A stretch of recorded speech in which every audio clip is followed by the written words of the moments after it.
आकाशवाणी नागपूर हेमांगी कुलकर्णी आपल्याला ठळक बातम्या देत आहे। महिलांना अधिकृत आणि कायदेशीररित्या शेतकरी म्हणून दर्जा आणि मान्यता देणारं महाराष्ट्र महिला शेतकरी सक्षमीकरण विधेयक 2026 विधिमंडळात मंजूर झालं। काल विधान परिषदेत एकमताने हे विधेयक मंजूर करण्यात आलं। विधानसभेत याआधीच त्याला मंजुरी मिळाली होती। महिलांच्या नावावर जमीन नसल्यामुळे त्यांना अनेक सरकारी योजनांपासून वंचित राहावं लागत होतं।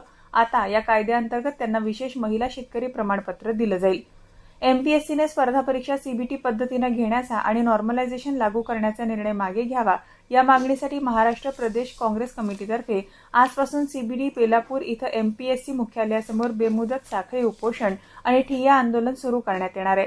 ग्रामीण आणि आर्थिकदृष्ट्या दुर्बल विद्यार्थ्यांवर या निर्णयाचा विपरीत परिणाम होणार असल्याचा दावा काँग्रेसने केला असून शासनानं आणि एमपीएससीनं विद्यार्थ्यांच्या मागण्यांकडे दुर्लक्ष केल्याचा आरोपही करण्यात आलाय।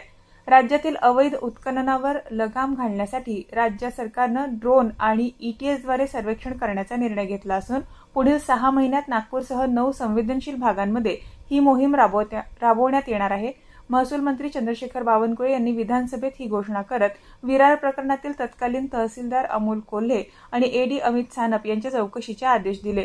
तसंच अवैध उत्खनन रोखण्यासाठी उच्चस्तरीय समिती, नवीन नियमावली आणि रेरा प्रकल्पांसाठी रॉयल्टी प्रमाणपत्र बंधनकारक करण्याची घोषणा करण्यात आली। बँक हमीपत्रांवरील मुद्रांक शुल्कासाठी स्वतंत्र प्रवर्ग तयार करण्यासंदर्भातील महाराष्ट्र मुद्रांक अधिनियमातील सुधारणा विधेयक विधानसभेत मंजूर झालं।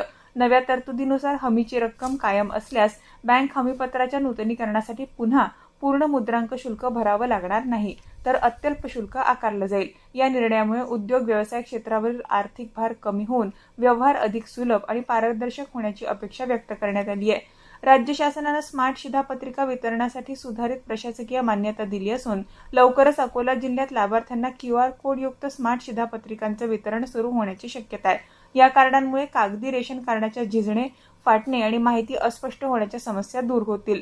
नागपुरात काल संध्याकाळनंतर पावसाने चांगली हजेरी लावली। आज सकाळपासून देखील पावसाच्या हलक्या सरी वर्षाव करत असून वातावरण ढगाळ आहे। याबरोबरच हे ठळक बातमीपत्र संपलं। या पुढील ठळक बातमीपत्र 11:57 ऐकता येईल। नमस्कार।